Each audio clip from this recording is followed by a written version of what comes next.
Bonjour, bonjour les amis, je suis trop contente. Nous sommes ici à Montreux. Je suis avec Ève Bertel qui est venue en fait de très loin de l'Ardèche. Ève est auteure, elle est psychoanalyste. Elle a vécu des choses très émouvantes dans sa vie. Et je te remercie de tout cœur d'être venue à moi ici. Elle a écrit les 2 livres, Le bonheur d'aller vers le soi, ou vers soi, et Comment une crise nous transforme en profondeur. Ève, sois la grande bienvenue ici. Je suis trop contente que tu sois là. Nous sommes tous dans cette thématique, en fait, vraiment de rentrer dans notre puissance. C'est ta quête depuis longtemps. Est-ce que tu es d'accord de partager avec nous un peu ton enfance? Qu'est-ce qui est arrivé après? Et qu'est-ce qui t'a fait venir sur ce chemin vraiment de la femme que tu es aujourd'hui? Oui. Bonjour à tous. Voilà, je suis effectivement très heureuse d'être avec Coco à Montreux, dans ce lieu sublime, pour parler de comment en fait on arrive à s'extraire du chaos intérieur, s'extraire de la souffrance et trouver un chemin de, j'ai envie de dire, de résurrection, même si le mot est un peu fort, mais en tout cas un chemin qui va nous amener à être pleinement vivants, de la racine des cheveux aux orteils. Comment tu as grandi déjà? Je dois dire que je pourrais dire qu'en fait que je suis née mystique, c'est-à-dire quelqu'un, tu vois, habité par une sorte de connaissance intime, de prescience que la vie s'arrête pas à ce qu'on voit, s'arrête pas à la matière. J'avais le sentiment très tôt de vivre dans un monde en carton-pâte, entouré de personnages. Je trouvais que c'était faux. Si on se contentait de regarder comme ça ce qu'il y a, ça sonnait faux. Et puis je voyais pas d'adulte à l'époque qui aurait pu incarner pour moi un peu la figure d'un sage. Je me sentais très démunie. Mais bon, j'ai fait mon petit bonhomme de chemin KA pour essayer de trouver du sens à la vie, pour essayer de trouver une direction qui se contente pas d'être une direction horizontale. Cherchais de la transcendance, cherchais de la verticalité, cherchais à me relier, à rester en contact vraiment avec mon essence. Je sentais mon âme vibrer, je sentais une espèce de feu intérieur et je me disais voilà, c'est avec ça que je dois rester en contact. C'est ça la vraie vie.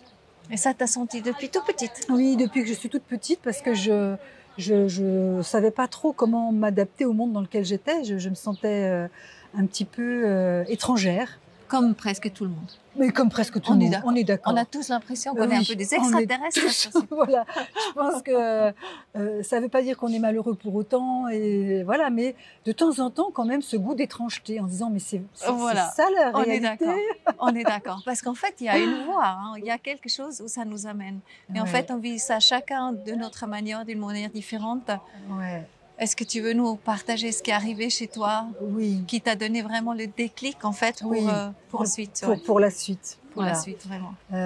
Quand j'avais 24 ans, effectivement, j'ai vécu quelque chose qui m'a propulsée dans un chaos intérieur gigantesque. C'est quand ma mère a été assassinée. Alors déjà, perdre quelqu'un qu'on aime, c'est tragique. Et pourquoi c'est arrivé? Je ne souhaiterais pas rentrer dans les détails plus que ça, mais il se trouve que voilà, elle a été assassinée dans des conditions assez effroyables. J'avais 24 ans, je suis terrassée, anéantie. Est-ce que vous vous attendiez à quelque chose comme ça? Non, c'était brutal. C'était complètement inattendu. Complètement inattendu, oui, du jour au lendemain, quoi. Et c'est curieux parce que ma mère était venue passer une semaine chez moi. J'étais étudiante. Et quand je dis au revoir sur le quai, à l'intérieur de moi, j'ai entendu cette voix qui me disait « c'est la dernière fois que tu la vois ». Et je me suis dit, c'était tellement saugrenu que j'ai chassé cette idée qui venait de nulle part. Et en fait, j'avais l'information. Et cette expérience-là, je dois dire, m'a détruite. Mais c'est très dur de se reconstruire après ça, je m'imagine, Ah parce que t'as pas les fondements, si t'es pas encore... Non, je pensais que j'étais une jeune femme mature. C'est vrai, j'étais autonome, je travaillais, je faisais mes études, j'avais mon appartement, j'avais ma propre vie. Mais en fait, je me suis rendu compte que j'étais loin d'être construite, loin d'être construite. En tout cas, j'avais pas la carcasse psychique suffisante pour encaisser un choc pareil. Donc je me suis effondrée, je me suis liquéfiée, et je me suis enfoncée dans un trou noir. Et je suis restée dans ce trou pendant des années. Ce qui fait que je peux dire que je connais le monde de l'en bas. C'est Maurice Bellet qui dit le monde de l'en bas pour parler du monde de l'enfer. J'ai traversé mes enfers personnels. J'ai erré pendant des années dans une espèce de labyrinthe où je trouvais plus de sens à rien. J'étais dévastée. Wow. Et alors, c'est Christiane Singer, elle disait, en fait, quand tout est détruit, il me reste... Christiane Singer. Ouais. Elle disait, quand tout est détruit, c'est pas vrai, il reste pas rien, il reste l'amour. Et je dois dire que c'est un petit peu ce que j'ai ressenti, c'est-à-dire au fond du gouffre, j'ai découvert un espace à l'intérieur de moi, une espèce d'espace lumineux. Immaculé, tu disais avant. Oui, je disais immaculé. Ouais, c'est le mot qui m'est venu. Une espèce d'espace immaculé, libre, pur, vibrant, lumineux. Et j'ai senti se soulever de cet endroit-là une force qui m'a prise en main. Ouais, qui m'a prise en main, et je pense que j'ai eu vraiment, c'était mon premier moment d'éveil. Ouais. T'avais quel âge à ce moment-là? J'avais 23 ans. Ah, c'était avant? 23 ans, quand ma mère a été assassinée, j'avais 23 ans. Donc c'était déjà à ce moment-là que tu as vécu ce moment-là, en fait? Ouais. Ah oui, d'accord. Ouais. À ce moment-là, à 23 ans, comme tout s'effondre. En fait, ce qui s'est passé, c'est que ma psyché, j'avais cette image, comme une petite maison, tu sais, en carton. Et il y a une bombe qui tombe dans la maison. Et je me suis dit, enfin, c'est pas que je me suis dit, c'est cette force-là qui a œuvré comme ça à l'intérieur de moi. Si ma maison ne se reconfigurait pas, elle allait être anéantie par la bombe. Et donc, c'est comme si ma psyché s'était reconfigurée, s'était élargie, s'était modifiée pour que la bombe tombe sans la détruire. Et c'est pas moi qui ai fait ça, évidemment. Ça a fait ça à l'intérieur de moi, cette force dont je parlais. Il y a une force qui, tout d'un coup, a reconfiguré mon espace intérieur pour que je puisse me métamorphoser. Waouh. Ouais. Mais c'est énorme. Alors, à la fois, j'étais dévastée par le chagrin et en même temps, j'étais comme accompagnée, comme portée, et je me sentais dans une espèce d'état d'amour et de pardon total. Ah oui. Mais déjà à 23 ans? Oui, déjà à ce moment-là, j'étais en capacité de pardonner à l'assassin. Mais c'est pas moi qui ai pardonné, ça venait de l'intérieur. Ouais. Après, il a fallu des décennies de travail pour cheminer avec ça, l'intégrer et que le pardon devienne vraiment effectif. Là, c'était une espèce d'élan de pardon qui s'est rétracté après. Hein, parce que, ah oui, c'est tout un travail. Ouais, mais j'ai eu le goût d'une espèce d'amour inconditionnel et d'union, d'abandon, de confiance, de grâce, que la vie ne nous veut pas de mal, quoi. Même si on traverse des moments de chaos et des moments de... Donc, quelque part, cette étincelle de lumière où tu as toujours eu quand même... Et c'est elle que tu as suivi, en fait. Voilà, c'est ça. C'est-à-dire qu'elle était présente quand j'étais petite, complètement. Hein. Mais après, on grandit, on se formate, voilà. On suit des chemins qui nous éloignent hein, de la lumière originelle. Et puis, c'est vrai que cet événement a en fait arrêté, ça a stoppé, ça a arrêté tout ce que j'étais à l'époque. Oui. Comme si on me disait stop, là, ça suffit, enfin, ça suffit. Ça s'arrête maintenant. Et là, tu vas plonger dans le chaos et trouver ce chemin, trouver à l'intérieur de moi le chemin qui est un moment merveilleux. Enfin, c'est merveilleux, c'est du bonheur d'aller vers soi, d'aller vers sa vérité, de la vraie personne qu'on est, et puis d'aller aussi vers le grand soi dont parle Jung, c'est-à-dire le soi, c'est-à-dire l'image du divin à l'intérieur de nous. Ouais. Et tu peux dire aujourd'hui, tu l'as trouvé? Ben, je peux dire aujourd'hui que je suis parvenue à être quelqu'un qui est heureuse même quand ça va pas bien, qui pour moi est vraiment le signe de la maturité psychique et de la joie de vivre, parce que, ben oui, je veux dire, il fait gris, on a fait une tache sur son pantalon, on n'a pas eu l'augmentation qu'on voulait, on s'est fâché avec sa meilleure amie. Donc oui, la vie, elle est jalonnée d'incidents, de drames, d'embûches, d'obstacles. Oui, le tragique, le malheur, il est là. Mais si on est capable de se sentir à un endroit profondément heureux, même si il y a des choses douloureuses qui nous ébranlent, à ce moment-là, pour moi, c'est ça le bonheur. Oui, c'est pas rose tous les jours. Oui, de temps en temps, je trébuche. Oui, de temps en temps, je suis déprimée. Oui, de temps en temps, je suis en colère. Et en même temps, je me sens bénie des dieux et bénie de la vie. Et là, on vient aussi à ton deuxième livre, hein, comme Oui. une crise nous transforme en profondeur. Je pense que ce que tu as vécu, c'est quelque chose des plus durs qu'on peut vivre. Hein. Je pense que ça, c'est comme, en tout cas pour moi, c'était... C'est comme j'avais entendu une fois aussi, je trouvais ça vraiment tellement touchant. Il y a une snowboardeuse qui s'appelle Sarah Burke qui est tombée, qui est morte. Et puis après, j'ai entendu sa maman dans une interview.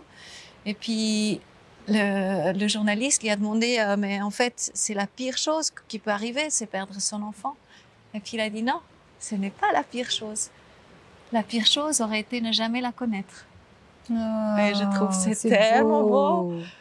C'est tellement beau. Ouais. Et je pense quelque part c'est vrai si on vient de connaître ces êtres, parce que quelque part après parlons un petit peu, comment tu la sens maintenant ta maman, parce que tout est relié, donc en fait on a un corps maintenant, mais après quand on est mort on n'a plus de corps, mais on est toujours connecté avec tout.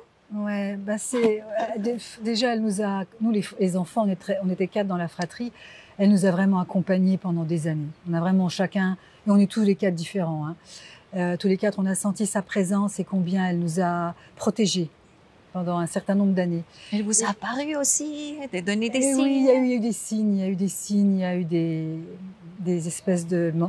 Ouais, il y a eu des signes. Et puis maintenant, ça fait longtemps, hein, ça fait longtemps qu'elle est morte. Et en fait, depuis beaucoup d'années, c'est comme une âme amie. C'est une âme amie. Je veux dire, aujourd'hui, je suis plus âgée qu'elle quand elle est morte. Aujourd'hui, c'est une âme amie, je peux pas dire autrement. Voilà, et je pense que je serais très heureuse de la retrouver le jour où... Oui. Et qu'est-ce que ça t'a fait alors, quand justement que tu as vécu tout ça et quand tu as écrit ce livre en fait, qu'est-ce que le message de ce livre, qu'est-ce que tu aimerais nous faire comprendre? Ça c'est clairement à passer. On doit presque passer à travers des crises pour rencontrer vraiment qui on est, avoir la puissance, la force. Ouais. Ce livre-là, il parle plus spécifiquement de la crise covidienne qui pour moi est l'alpha et l'oméga de la crise. Et il y a une crise qui est d'une ampleur incroyable, qui a touché la planète, qui a jeté jeté nos vies, notre quotidien. Enfin, c'était gigantesque ce qui s'est passé. Donc, on doit absolument chacun revenir sur cette époque pour essayer d'en trouver du sens et trouver la dimension initiatique de cette crise. Et au-delà de cette crise covidienne, ce que j'ai envie de dire, c'est que le chaos est inévitable. La fonction de la crise, c'est de tirer une sonnette d'alerte, hein, de nous dire voilà, tu marches à côté de tes pompes, tu marches à côté de ta vie, il faut que tu te réveilles. Là, tu nages à contre-courant. Donc déjà, la crise, elle a vraiment cette vocation-là de tirer une sonnette d'alarme, de nous alerter, pour nous dire attention, tu t'éloignes de ton âme là, tu t'éloignes de ta vraie vie. Et en même temps, elle nous propose de faire un saut quantique.